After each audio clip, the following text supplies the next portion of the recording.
dag taler jeg med Lena Nyhus, som er forkvinde for foreningen Intact Denmark, en forening, som er imod omskæring af børn. Velkommen til. Tak. Jeres forening den beskæftiger sig meget med drengeomskæring, men i virkeligheden så er det bare omskæring i det hele taget. Ja, enhver form for kønskirurgi på raske børn er vi imod. Vi vil gerne forebygge det, vi vil gerne lovgive imod det. Men det er klart, at der er flere drenge, der bliver udsat, altså raske drenge, der bliver udsat for kønskirurgi i Danmark i dag. Så derfor er det dem, der er i fokus. Piger er beskyttet lovgivningsmæssigt, men der foregår selvfølgelig stadigvæk overgreb på dem. Og så er der de interkønnede, hvor der er lovgivning på vej, håber jeg. Så fokus bliver sikkert også fremover i stort omfang drenge, men ikke udelukkende. Okay. Inden vi sådan går længere ind i i drengeomskæring, og det er det, vi skal tale om her primært, så hvordan er du kommet ind i den her kamp? Det er jeg lidt nysgerrig på. Jeg faldt sådan baglæns ind i debatten, fordi jeg på et tidspunkt begyndte at debattere meget sekularisme, og hvor meget skal religion fylde i samfundet, hvor meget skal vi give det plads. Og så kom omskæringen bare rigtig ofte op. Og på et tidspunkt så var der en person med dansk-jødisk baggrund, som skrev et indlæg i en israelsk avis, hvor han hængte danske omskæringsmodstandere ud for, eller danske og nordiske omskæringsmodstandere ud for at have en undertone af antisemitisme. Og det synes jeg simpelthen var unfair. Så jeg skrev min første kronik nogensinde til en højreorienteret israelsk avis, hvor jeg argumenterede mod omskæring. Og så holdt jeg ellers bare fast i bordpladen og tænkte, nu må vi se, hvad det bliver til. Og forventede, at jeg ville få en masse modstand. Men så skete der det, at jeg begyndte at få en masse meget personlige, meget sårbare henvendelser fra mænd fra hele verden. Syriske, egyptiske, israelske, tyrkiske, tyske, danske, norske mænd, som skrev til mig, at de var ufrivilligt omskåret, at de var kede af det, at de havde komplikationer, og at de følte sig alene med det. Og et par af dem skrev, at de var meget overrasket og meget berørt over, at den første, som de havde oplevet, der havde givet dem stemme og stillet sig på deres side og været deres allierede, at det var mig. En kvinde fra et helt andet land, som ikke er personligt berørt osv. Og så tænkte jeg, tak, det var nok dejligt, at jeg kunne hjælpe. Og så forestillede jeg mig, så skulle jeg egentlig bare gå videre med mit liv. Nu havde jeg gjort, hvad jeg skulle. Men der blev ved med at komme henvendelser af den art. Så det var tydeligt, at der var et eller andet behov for nogen, der kæmpede den sag. Hver gang der kom til nogle henvendelser, så prøvede jeg at tage dem alvorligt og sætte mig ind i nogle af de problematikker, som de gjorde mig opmærksom på. Og så begyndte jeg at dele det på en lille blog, jeg lavede, en engelsksproget blog, som meget hurtigt fik rigtig mange besøg fra hele verden. Og så tænkte jeg at lave en lille Facebook-side, og så den lavede jeg sådan mellem jul og nytår, og tænkte, det er der nok ikke nogen, der ser, så kan jeg sidde og bøvle med det. Og så fik jeg den første uge over 10.000 besøgende på den Facebook-side. Hvor længe siden er det her? Sådan. Jamen, det var i julen 2012. Mm-hmm. Og det var en engelsksproget Facebook-side. Ja. Og så var der nogen, så tog det fart lige pludselig. Vi havde et meme, som blev delt og set og kommenteret og liket over 100.000 gange på 12 timer i januar 2013. Og så var der nogen, der sagde, hvorfor ændrer vi ikke bare lovgivningen i Danmark?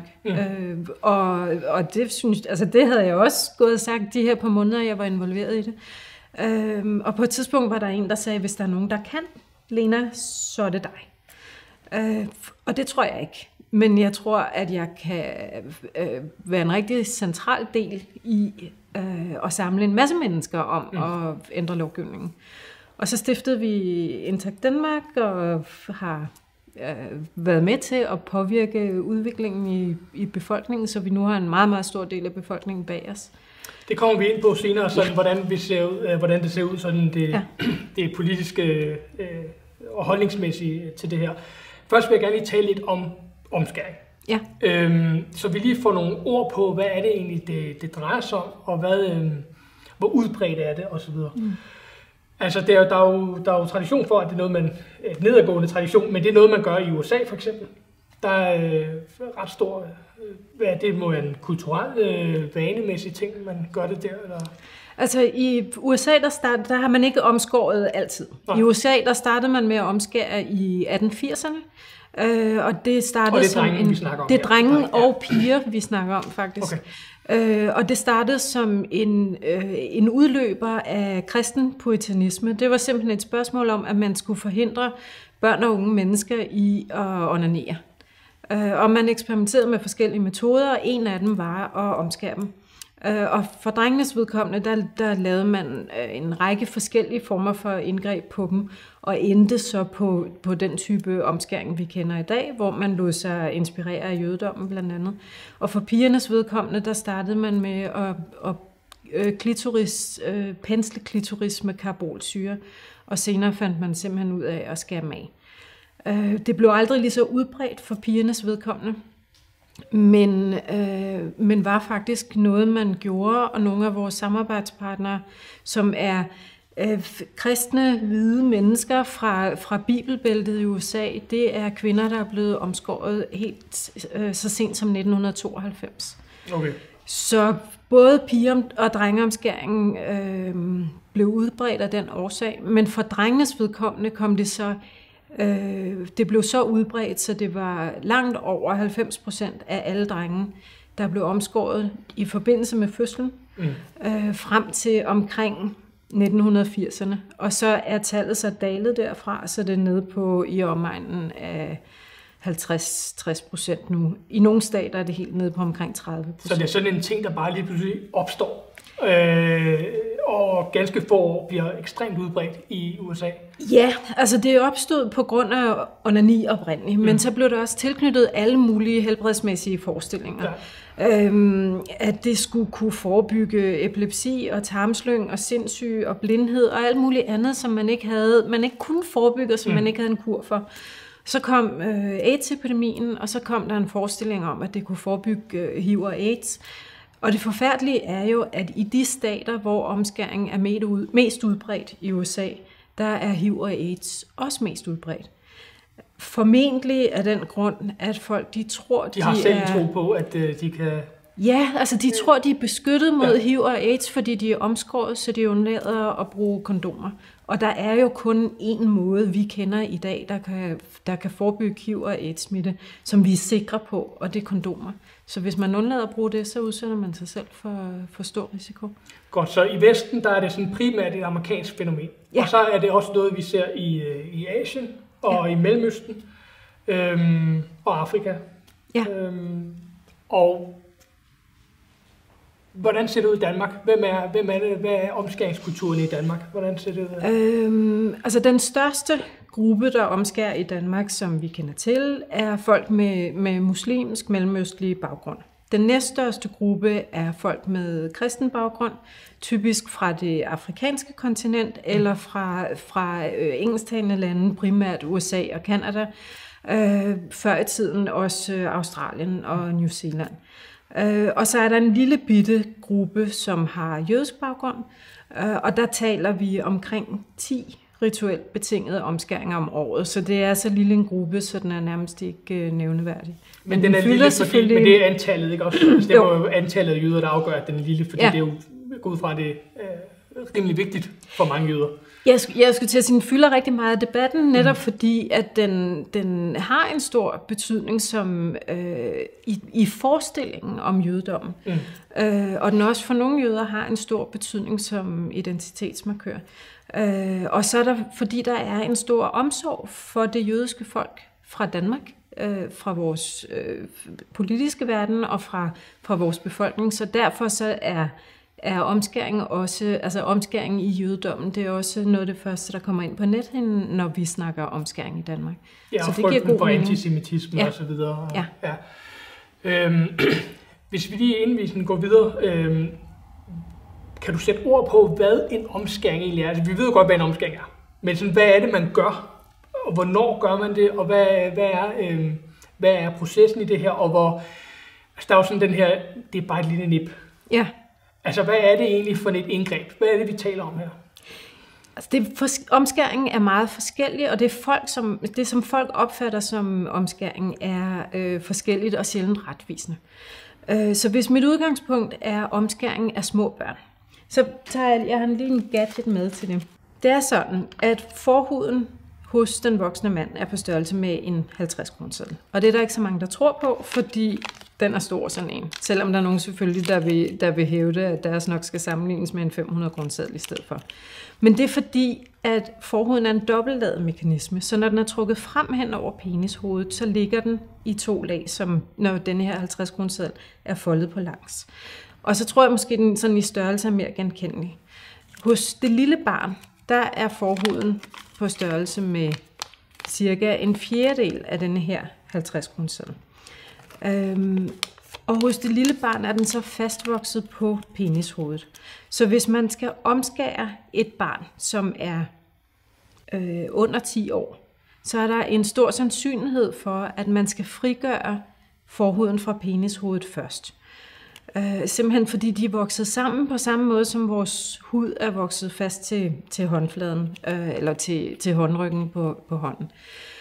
Og det gør man så ved at føre et metalinstrument ind mellem penishovedet, altså glansen, og forhuden, og så vriste forhuden fri, på samme måde som hvis man skulle vriste en negl fri af en finger. Og den sammenligning bruger jeg også, fordi det er den samme type væv, som neglen er hæftet til fingeren med, som forhuden er hæftet til penishovedet med. Forskellen er bare, at forhuden og penishovedet er væsentligt mere følsomme end fingeren.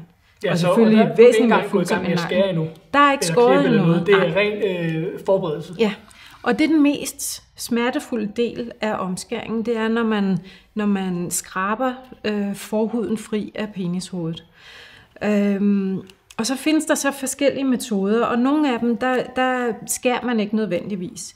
Ved nogle af metoderne sætter man en klokke ned mellem penishovedet og forhuden, og trækker forhuden ud over den her klokke, og så strammer man en snor om. Så kan man skære langs snoren, og så lade en ring sidde tilbage, og så lige så stille, så visner den sidste del af forhuden så væk. Og den metode kaldes plastibel. Og i og med, at forældrene sjældent ser, hvordan det foregår, så vil de ofte opfatte den som skånsom, fordi de får at vide, at der ikke skæres. I andre metoder, hvis det er en frihåndsomskæring, så skærer man ned langs siden af forhuden, og så skærer man ned langs underkanten af forhuden, og så penishovedet blottet. Og så vil der jo så opstå arvæv, dels på hele penishovedet, fordi det der huden er skrabet væk, og dels rundt om den nedre kant af penishovedet. Så det er faktisk et simpelt, men et rimelig stort indgreb for den enkelte, og et indgreb, som fjerner cirka halvdelen af følelægerne i penis. Altså af alle følelægerne i hele penis. Så der fjernes seksuelle funktioner, der fjernes rulle-glide-funktion, der fjernes følelægmer, der fjernes beskyttelse. Det er ret betydeligt og kan have både fysiske og psykiske konsekvenser for den enkelte. Det er ikke sådan, at det altid har det for alle, men det kan have det. Ja, og der vil jo være nogen der så siger, at enten fordi de selv er omskåret, eller de kender nogen, eller har haft en kæreste osv., som vil sige, det er muligt, at det er et problem for nogen, men for hovedparten er det her ikke noget problem. Hvad siger du til sådan et argument? Altså for det første vil jeg sige, hvis det er et problem for en, så er det en for meget, fordi det er et rask barn, der bliver skåret i. Det var ikke nødvendigt. De mister en funktionel del af deres krop, og den beslutning skulle de selv have taget. Så en er en for meget. For det andet vil jeg sige, at der er jo efterhånden ret mange tal, som viser, at dem, der er påvirket af komplikationer, er et ret betydeligt antal. Der er en væsentlig større risiko for seksuel dysfunktion hos omskårne mænd end hos intakte. Ikke sådan, at alle får det, heller ikke de fleste, men flere end intakte mænd. Der er en væsentlig større risiko for, at deres kvindelige partner oplever seksuel dysfunktion. Altså problemer med at få orgasme eller smerter ved samleje. Der er en væsentlig større risiko for, at man får forsnævring af urinrørsåbningen, og det vil sige, at man får behov for kirurgi senere i livet, at man får behov for at få åbnet urinrørsåbningen, så man som mand ikke får urinvejsinfektioner og nye problemer. Så der er en hel masse problemer, som kan opstå, både på kort og på lang sigt.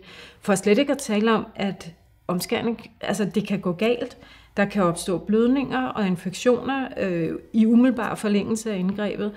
Og vi ser samtidig nærdødstilfælde herhjemme, fordi børnene reagerer på indgrebet. Det er smertefuldt.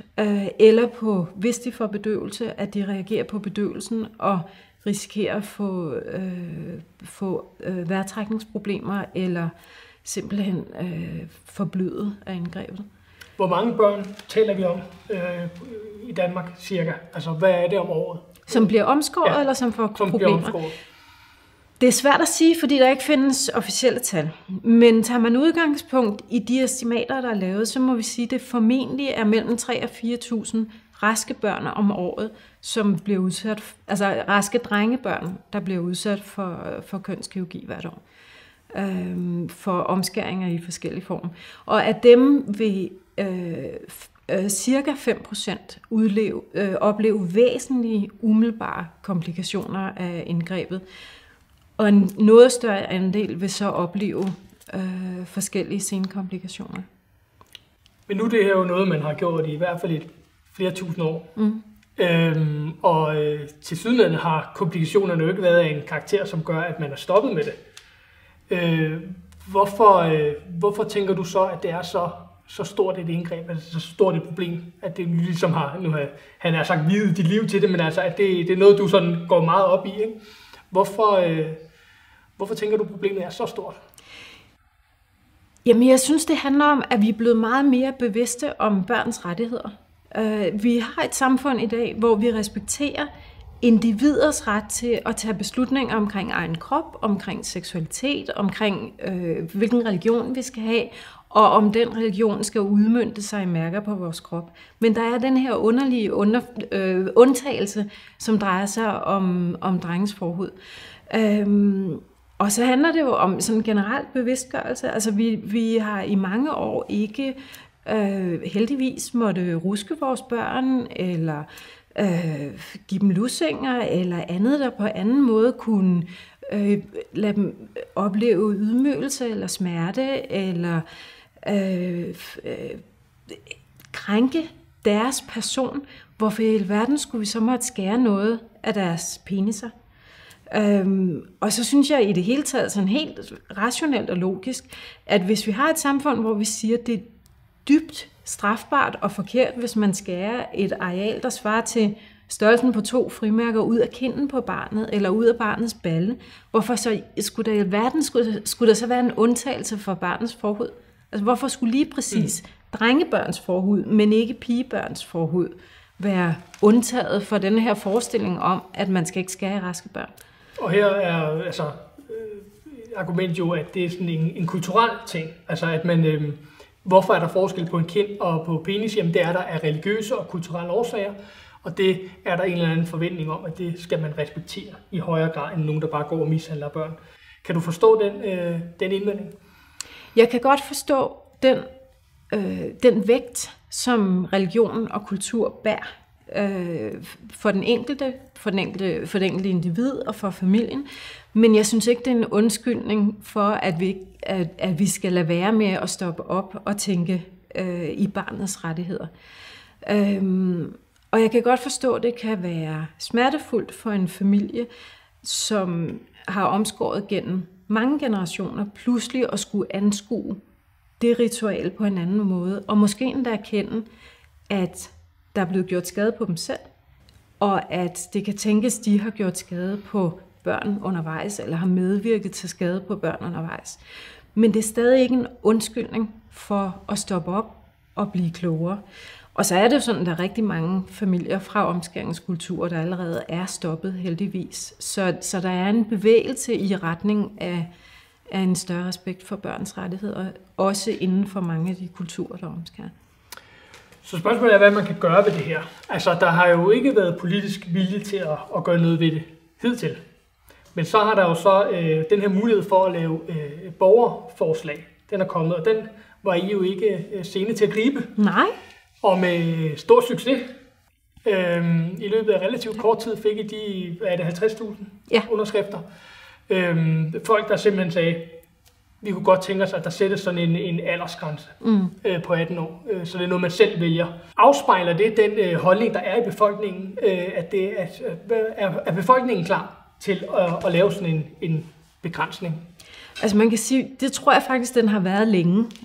Der har været en støtte hvis der har været lavet meningsmålinger, så har der været en støtte til en aldersgrænse igennem de seneste par år på over 80%. Helt op til 87% har nogle meningsmålinger vist. Så befolkningen er der. Der er en fuldstændig klokkeklar forståelse i befolkningen om, at raske børn skal man ikke skære i. Der er også en forståelse for, at det kan være svært, og der skal være en omsorg for de kulturer, der omskærer, at der skal være oplysning. Det er væsentligt, at der ikke sker en udgrænsning af de befolkningsgrupper, der omskærer. Det er også derfor hos os i Intakt Danmark, hvor vi jo er en mangfoldighed af alle mulige forskellige kulturer, at der har vi en bevidsthed om, at vi kritiserer omskæring som indgreb, men vi kritiserer ikke de familier, der udfører det, for vi forstår godt, at det handler om kultur og om omsorg. Vi mener bare, at det i det her tilfælde udmønter sig forkert. Den forståelse er der i befolkningen. Politikerne har været lidt mindre... jeg tror, de har haft forståelsen, men derfra så finde modet til at lovgive, der har været langt, vil jeg sige. Så befolkningen har haft en nogenlunde forståelse af, hvorfor det her kan være et problem, og har været med på måske at komme med noget lovgivning, men politikerne de har været lidt langsommere i optrækket, kan jeg forstå. Kan man sige, hvilke partier, hvordan de lægger sig i forhold til det her spørgsmål? Ja, det kan man sagtens. Enhedslisten og SF, de bakker helt op om en 18-års aldersgrænse. Ikke nødvendigvis formuleret, som vi har gjort det i vores borgerforslag, men de bakker op om, at raske børn skal man ikke skære i. De store partier, Socialdemokratiet, Venstre og Dansk Folkeparti, de vil ikke have en aldersgrænse og har ikke sat deres medlemmer fri. Og de øvrige små partier har stillet medlemmerne fri. Og der er det jo især Liberal Alliance og Konservatives Naser Khader, som har været ude og tale stærkt for en aldersgrænse. Ole Birk Olesen har også været meget fremme i skoene, så det må vi være glade for, at de har været gode støtter. Og du har haft møder med rigtig mange af de her politikere. Ja. Hvad er den primære grund til, at de ikke bare siger, ja selvfølgelig, vi laver den her aldersgrænse? Der er flere grunde, og den væsentligste er omsorg for de minoriteter, som det berører. Altså, at de er bekymrede for, at der skal ske en udgrænsning og en diskrimination af de omskæringskulturelle minoriteter. Den synes jeg er væsentlig. En anden og formentlig endnu mere tungtvejende grund er økonomi. Altså man frygter, at der vil komme sanktioner mod Danmark, og at det vil blive væsentligt dyrere end Mohammed-krisen. Og man snakker jo ligefrem også om sikkerhedspolitiske grunde til at lade være. Ja, præcis. Og det er nemlig den tredje grund, at man simpelthen frygter, at der vil ske angreb på Danmark eller på danske interesser i udlandet. Er der andre lande, der har gjort det her? Nej. Det er der ikke. Så en af frygten er, at hvis man er den første, så peger sigtekornet. Altså, der har vi jo set Socialdemokratiets Flemming Møller Mortensen stille sig op på talerstolen i Folketinget og sige, at det er strålende at være foregangsland, med mindre det har konsekvenser, så synes han ikke, vi skal være det. Og det synes jeg jo måske er lidt bekymrende, men det synes han. Okay, og hvad med andre lande? Er der en bevægelse i andre lande, Absolut. eller er det bare noget, vi står med helt alene? Der er en stor bevægelse. Altså i de nordiske lande især, både selv i Sverige, men også i Norge og i Finland. England er også virkelig begyndt at tage det her op, og der er en række juridiske eksperter, som har en konference om om lovgivning vedrørende omskæring af raske drenge til april. Så der er en bevægelse, og den foregår faktisk i store dele af verden. Måske Island skal virkelig fremhæves, fordi der har også været en stor debat samtidig med, at vi lancerede vores borgerforslag. Og de står faktisk omtrent samme sted, som vi gør, nemlig at spørgsmålet ligger i Sundhedsudvalget i øjeblikket. Nu kan jeg jo lave hurtig hovedregning, der fortæller mig, at der ikke umiddelbart er flertal i Folketinget for sådan en her aldersgrænse. Har du håb om, at det kan ændre sig, eller hvad? Altså, selvfølgelig forventer vi, at det ændrer sig. Vi er ikke sikre på, at det sker nu i forbindelse med vores borgerforslag, men det var også en afvejning, vi havde allerede, da vi stillede det. Da vi kom til det punkt, at vi besluttede, at nu skulle der fremsættes borgerforslag, der havde vi udtømt alle andre muligheder. Altså vi havde forsøgt at råbe politikerne op ved at tale med dem direkte, ved at henvende os til udvalgene, ved at tage sagen op i medierne, ved at vælgerne har råbt op om det, men der var ikke sket noget. Og det var aldrig blevet diskuteret i Folketingssalen eller seriøst i udvalgene. Så derfor så var borgerforslaget vores måde at bringe debatten et skridt videre. Men frygter du ikke, at hvis den bliver lukket ned her, så er det for godt, han har sagt. Altså, så har man ligesom taget stilling til den, og så gider vi altså ikke høre mere på Intakt Danmark. Det er klart en frygt, vi har. Og vi har også en forventning om, at det selvfølgelig kan ske, at vi vil blive, at der vil blive sådan lagt lidt låg på vores indsats i en periode. Men en række af de ting, vi gerne vil have kortlagt med den debat, som vi har fået sparket i gang nu, det er sket. Vi har fået udstillet, at partierne ikke vil, eller en række af partierne ikke vil stille sig på børnenes side i det her spørgsmål, og ikke gå op i børns rettigheder på samme måde, som befolkningen gør. Og så kan man kalde sig børnenes statsminister alt det, man har lyst til, men hvis man ikke stiller sig på børnenes side, så er det spørgsmål, om det er en titel, man har fortjent. Vi har fået kortlagt fra Justitsministeriets side, at en aldersgrænse, som er indført af hensyn til barnets tarv, ikke er i strid med religionsfriheden. Vores borgerforslag kunne slet ikke have været fremsat, hvis det var i strid med grundloven og med religionsfriheden. Så det har vi fået fastslået fra Justitsministeriets side. Men det er alligevel et argument, du hører, at det er et problem. Ja, altså vi hører det også fra politikers side, men så må de jo sætte sig ned og læse grundloven igen, fordi det er åbenbart lidt svært for nogen at forstå, at religionsfriheden er en helt individuel rettighed. Det er vores egen personlige ret til at tro og tænke præcis det, vi vil, men ikke en ret til at udføre ritualer på andre mennesker. Vi har religionsfrihed i Danmark, men ikke ritualfrihed, og slet ikke på andres vegne. Men noget meget væsentligt, som vi har opnået, og som vi ikke havde regnet med at opnå på nuværende tidspunkt, det er også, at Justitsministeriet har vurderet, at det heller ikke er i strid med den europæiske menneskerettighedskonvention og indføre en 18-års aldersgrænse for omskæring af raske børn. Og jeg vil jo nærmest sige tværtimod. Selvfølgelig er det ikke i strid med menneskerettighedskonventionen at beskytte det enkelte individs grundlæggende ret til egen krop. Så der er en række af de ting, vi gerne vil opnå, som vi allerede har opnået, og det synes vi er fantastisk. Og så er der en risiko for, at vores borgerforslag bliver afvist. Hvornår skal det afgøres? Jamen, der er ikke nogen tidsfrist på, men det er i behandling i Sundhedsudvalget i øjeblikket, og i øjeblikket der venter vi så på, at der kommer et nyt notat om omskæring fra Styrelsen for Patientsikkerhed, og forhåbentlig af langt højere kvalitet den her gang end det tidligere notat. Men der kan også ske det, der bliver udskrevet valg i mellemtiden. Og hvis der bliver udskrevet valg, så bortfalder borgerforslaget automatisk. Og sådan er det med alle beslutningsforslag, nej, men der er ikke nogen, der har gennemtænkt det tilsyneladende fra Folketingets side, da de indførte lov om borgerforslag. Så det er sådan, at alle borgerforslag, alle beslutningsforslag, der er i behandling, når der bliver udskrevet valg, de bortfalder bare automatisk.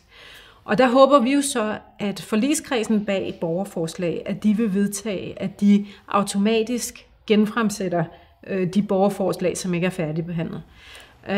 Og hvis ikke de gør det, så håber vi, at der er partier eller individuelle folketingsmedlemmer, som vil genfremsætte i den samme form som vores borgerforslag, eller tage de væsentligste elementer op. Og ellers så gør vi det bare igen. Altså hvis vi skal trumme 50.000 stemmer sammen en gang til at fremsætte et nyt borgerforslag, så gør vi det. vi skal nok få det her vedtaget på et eller andet tidspunkt. Fordi man skal ikke skære raske børn. Tak fordi du kom.